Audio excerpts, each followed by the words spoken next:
Hi there. Today we are tying the red setter trout lure or streamer fly. The hook we're using is a Black Magic A4 extra strong wet fly hook in size 4. As usual, begin by underbinding the hook. I like to add some cement, which is just inexpensive nail polish, and then we tie in the little clump of brown squirrel tail fibres. Just how much to tie in is really a matter of personal choice. Some of my hairs here are just a little bit long, we can always chop them off later. The next thing is to peel some of the outer fur from the bright orange chenille and then wrap it round to just before halfway. Now there are several different ways of tying this. This is probably the simplest way. The other way of doing it is to tie on the two hackles first. That has some advantages, most notably that it gets a bit easier to, if you use the two hackles tied on first method, it makes it a little bit easier to get your proportions right, so that you don't end up with one big orange body chenille at one end and then just a little short bit at the other because you haven't spaced it out right. But you sort of get to know how to judge it just by eye. The next thing is we'll tie in red furnace cock hackle, catch the end of it in the hackle pliers, and we'll wrap that around the hook. How many times to wrap it around depends a bit on the quality of the feather that you're using. Usually it'll be about 3 times, but 4 is okay too.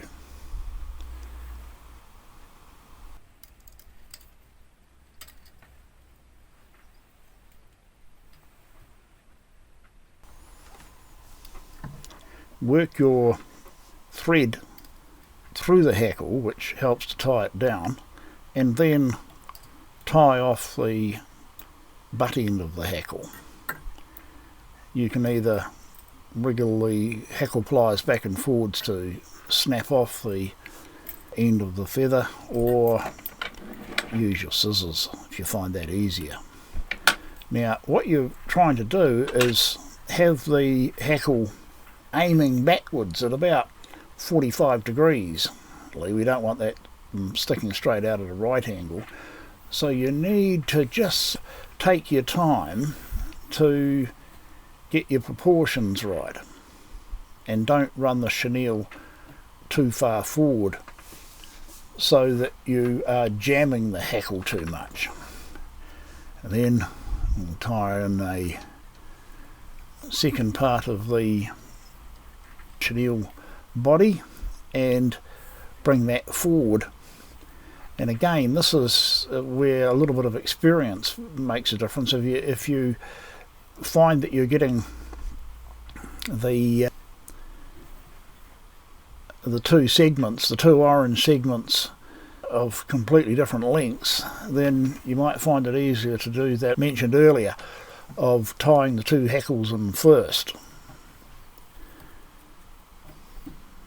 And keep tying it all down as you go, and then you get that second furnace cock hackle and secure that to the hook.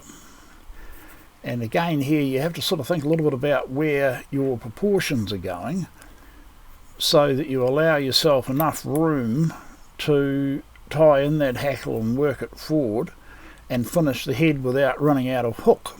So you don't want to have a great big huge fat head. Again, you work the thread through the hackle to help tie it down, and then I like to tie off the end of the hackle, and just the method I've always used is to cut it off with the scissors, but as I say, you can just work the hackle back and forwards until it snaps. Now here comes the fun part. We got to brush back the hackle and tie it down. And you can see that overall this is a very quick fly to tie. Doesn't take much at all, though my eyesight's not quite what it once was. Bury any of the bits of hackle that might be sticking out in the wrong place, and I've just used a couple of simple quick hitches rather than using a tool to tie it off. I find this is fine, although you'll probably do a neater job than I will.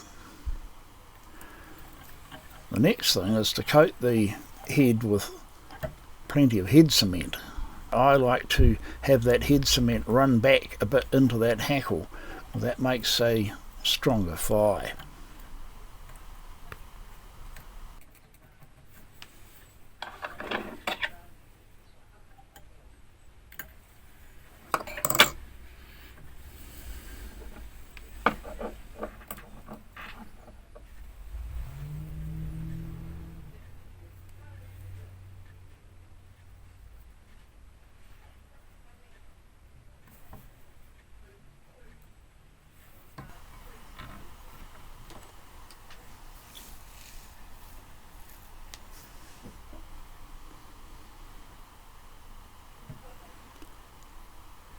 You can also read all about the red setter on the Fishing Mag website, where we have quite a big article on it, including a bit of a discussion about its inventor, Jeff Sanderson of Turingi, who first came up with it back in the 1950s.